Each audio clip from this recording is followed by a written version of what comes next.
Mga biday sa magandang oras po sa lahat at welcome po sa aking channel. Naku po, tila hindi ata nagkakaintindihan ito hong magkapatid po na Rimulya po mga kabidan po.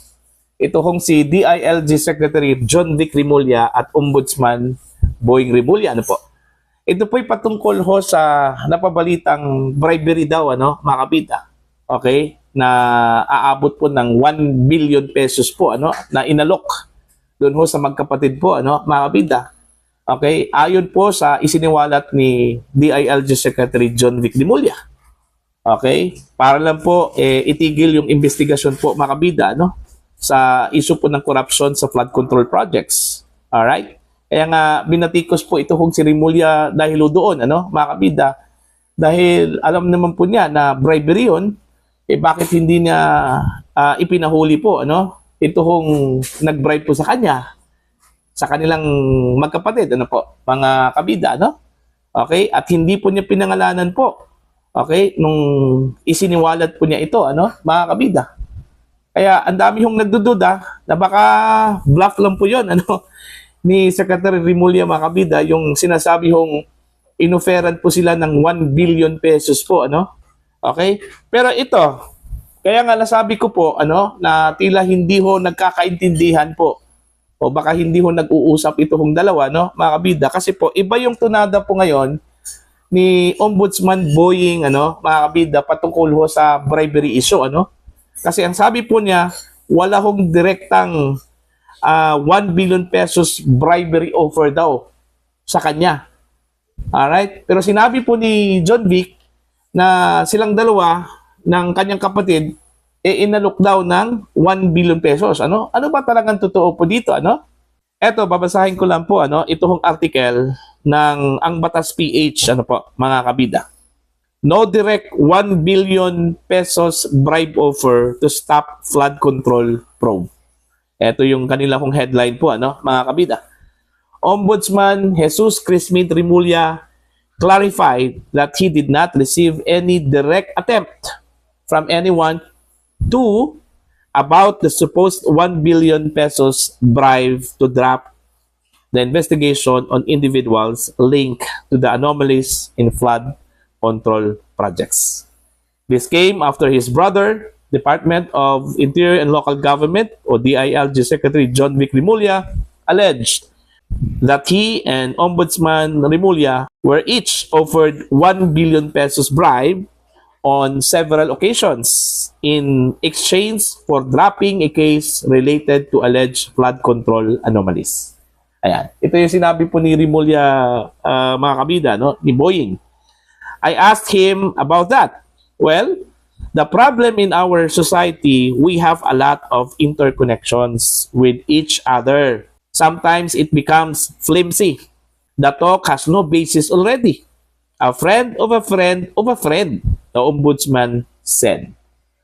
So tila hindi ho nagkakaintindihan ito hong dalawa, mga kabida, dahil parang sinupalpal po ni Ombudsman Boying ito hong kanyang kapatid po na si Secretary John Vic Rimulya patungkol ho sa issue po ng bribery sa kanya po wala palang direktang bribery po walang offer po sa kanya. Saan ang galing po yung sinabi po ni John Vic po, mga kabida, Okay? Kaya nga nagtataka nga ako Unang-una po, ito yung loophole dun ho sa bribery issue po na isiniwalat po ni John Vic, mga kabida. Unang-una, eto.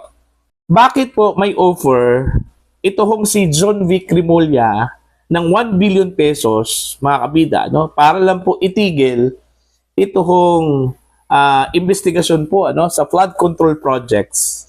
Okay? Wala naman pong direktang hands ito hong Department of Interior and Local Government. Okay? Lalong-lalo na po ito hong si John Vic Rimulya, mga kabida, doon ho sa issue po ng corruption sa flood control. Okay? Ito si Ombudsman Rimulya, okay pa po, Tila may connection po 'yon. Pero ito hong DILG, ito hong si John Vic, walang connection doon ho sa issue ng corruption sa flood control.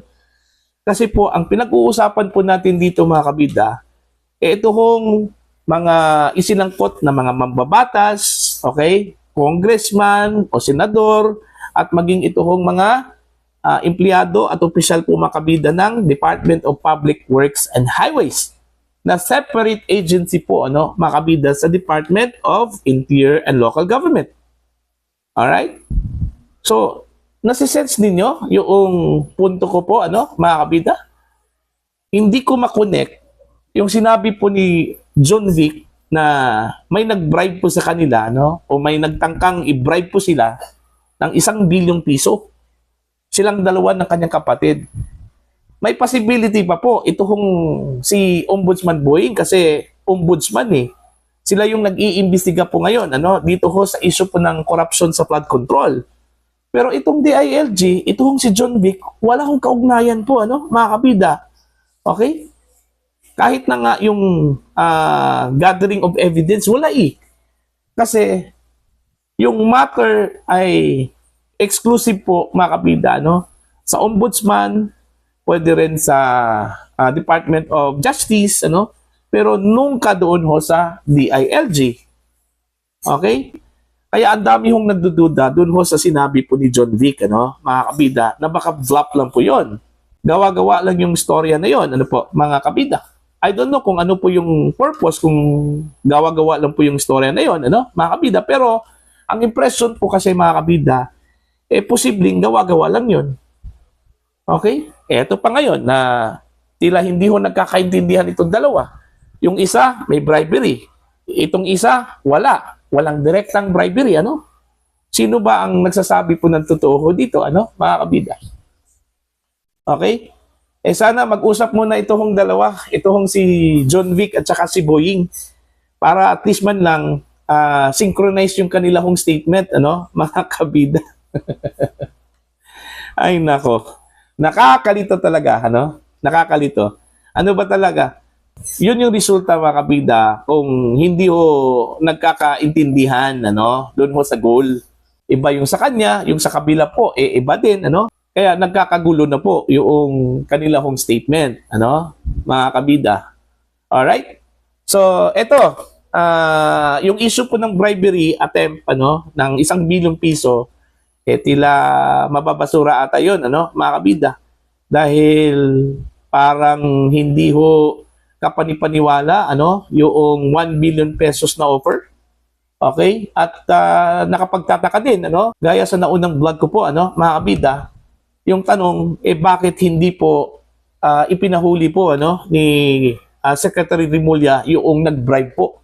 Kung meron man pong emissary na ipinadala, bakit hindi po ipinahuli po mga kabida, Okay, pangalawa, bakit hindi po pinangalanan po mga kabida kung sino man po yung nag-bribe? Okay, imposible po na hindi po alam, ni John Vic Remulla kung totoo man po yung sinasabi ho niya na meron pong nag-bribe po sa kanila o nag-attempt na i-bribe po sila, mga kabida. Alam talaga niya yon kung sino yung nag-attempt, na i-bribe po sila, mga kabida. Okay? So, yun po, lumitaw po ngayon, dito ho sa statement po ni Ombudsman Boying Remulla, na tila malabo po yung sinabi po ni John Vic Remulla, mga kabida, na meron pong nag-offer sa kanila, ng 1 bilyong piso para ho itigil ang investigasyon po mga kabida, sa issue po ng corruption sa flood control projects. Ayan. Para ho sa inyong opinion at pananaw, please comment down. Sa mga hindi pa po subscriber sa channel, please subscribe. Just click the subscribe button, click the notification bell, click all para updated po kayo mga kabida sa aking mga uploads. Maraming salamat po sa inyong lahat.